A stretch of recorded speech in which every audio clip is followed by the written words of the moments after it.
એમના ઉપર હુમલો કરવામાં આવ્યો અને આ વિસ્તારમાં બાબર સિટીનું અને આજુબાજુનું વાતાવરણ ડોળીને અસામાજિક તત્વોએ પોતાનો મનસૂબો અને પોતાની દાદાગીરી એ બહાર લાવવા માટેના તે પ્રયત્નો કર્યા છે અને વખોડી કાઢીએ છીએ।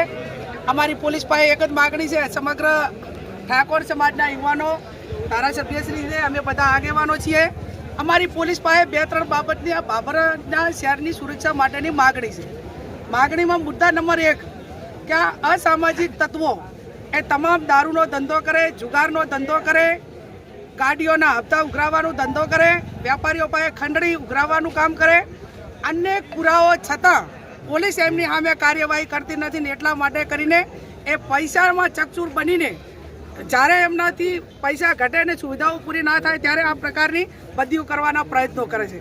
એટલે આને ડાબે નંબર 2 ગ્રામ્ય વિસ્તારમાં ભણવા આવતી દીકરીઓ 1% પણ સુરક્ષિત નથી।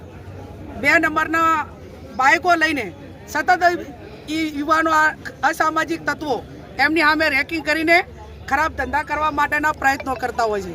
બીજું, આવડો મોટો ઠાકોર સમાજ હોવા છતાં જો એ સમાજને જેમ ઢોર જુડે એમ નિર્ભય રીતે બેફામ રીતે મારતા હોય તો બીજા ગરીબ સમાજો એ કઈ રીતે બાબરની અંદર રહી શકે ને એમને કઈ રીતે આપણે એમને પ્રોટેક્શન આપી શકીએ, એ પણ અમારી પોલીસ પાસે માગણી।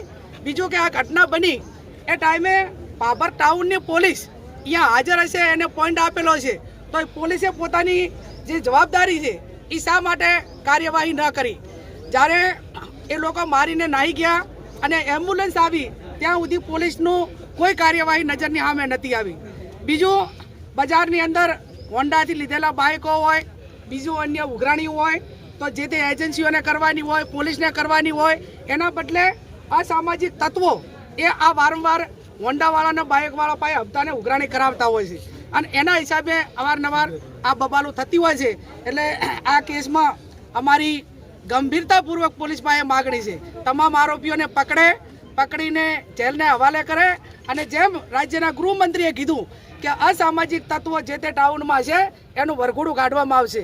તો આ તમામ આરોપીઓને પકડીને શ્યામ હોટલે જ્યાં ઘટના બની ત્યાંથી કરીને પોલીસ સ્ટેશન સુધી એનું વરઘોડું કાઢવામાં આવે અને એમના સામે કડકમાં કડક કાર્યવાહી કરીને એની સાથે સંકળાયેલા જે વોટ્સએપ ગ્રુપો છે એ વોટ્સએપ ગ્રુપો મારફત વારંવાર મેસેજ કરીને ટોળા ભેગા કરીને એ ક્યારે સામૂહિક હુમલા કરે છે, તો આ કઈ રીતે બંધ થાય આ બાબતની માગણીઓ એ અમારી પોલીસ પાસે છે।